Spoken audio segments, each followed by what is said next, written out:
Hello बच्चों, ये हमारे पास एक क्वेश्चन है। संख्या 6, 72, 120 का अभाज्य गुणनखंड विधि द्वारा एचसीएफ और एलसीएम ज्ञात करना है।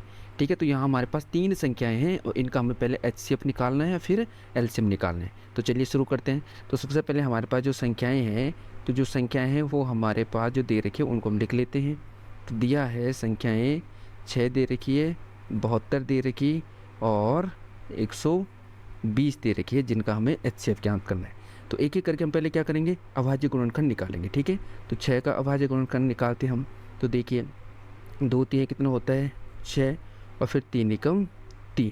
ठीक है, उसके बाद हम देखेंगे 72 का अभाज्य गुणनखंड। तो देखिए 72 सम संख्या है तो 2 से शुरू करेंगे। तो 2 3 हो जाएगा 6 और 1 बचेगा और 2 छक्के 12। फिर से सम संख्या है तो 2 से शुरू करेंगे तो कितना होता है 18 दूनी 36। फिर 2 से करेंगे क्योंकि सम संख्या है तो 2 9 18। अब आप देखिए विषम संख्या है तो कहाँ से करेंगे, फिर 3 से करेंगे। तो 3 3 कितना हो जाएगा बच्चों, 9 हो जाएगा। फिर 3 से करेंगे 3 एकम 3। ठीक है, अब इसी प्रकार हम करेंगे 120 का। 120 सम संख्या है तो 2 से करेंगे तो कितना जाएगा 60। ठीक है, फिर करेंगे 2 से तो कितना जाएगा 30। 30 दूनी 60 हो गया। फिर सम संख्या है तो कितने जाए 15 दूनी होता है 30। 15 क्या है, विषम संख्या है तो विषम संख्या किससे करेंगे, फिर 3 से करेंगे। तो 3 पंजे हो जाएगा 15 और 5 है तो 5 एकम 5। ठीक, इस प्रकार से हमारे पास जो संख्याएं हैं तो ये हो गई 2 गुणा के 3। ठीक है, 6 के गुणनखंड हो गए 2 गुणा 3। 72 के क्या हो गए, देखिए 2 कितनी बार है, 1 2 3, तो हम डायरेक्ट लिख देंगे 2 की घात 3। और देखिए 3 2 बार है तो 3 की घात आ जाएगा बच्चों 2।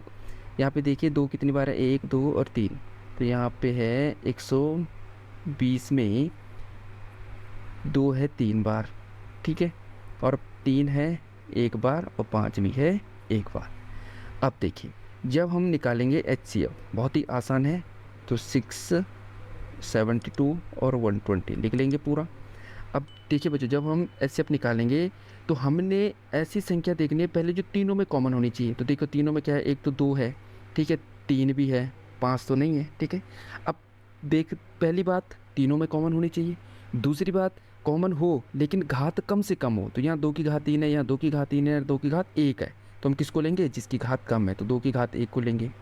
यहाँ हम देखेंगे यहाँ 3 की घात 1 है, 3 की घात 2 है, 3 की घात 1 है, किसको लेंगे, जिसकी घात कम है। तो 3 की घात 1 यहाँ है, 3 की घात 1 है, तो उसी को लेंगे 3 की घात 1 वाले को।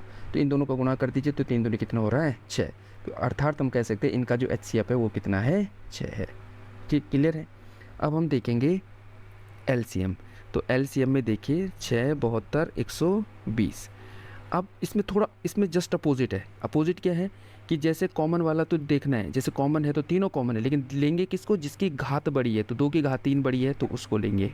ठीक है, इसके साथ जैसे 3 है यहाँ भी कॉमन है, लेकिन लेंगे किसको, जिसकी घात बड़ी है।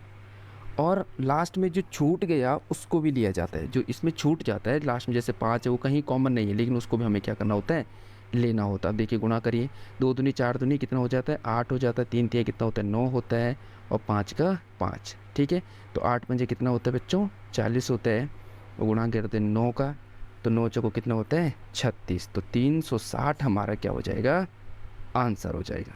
ठीक है, आई होप आपको समझ में आया होगा।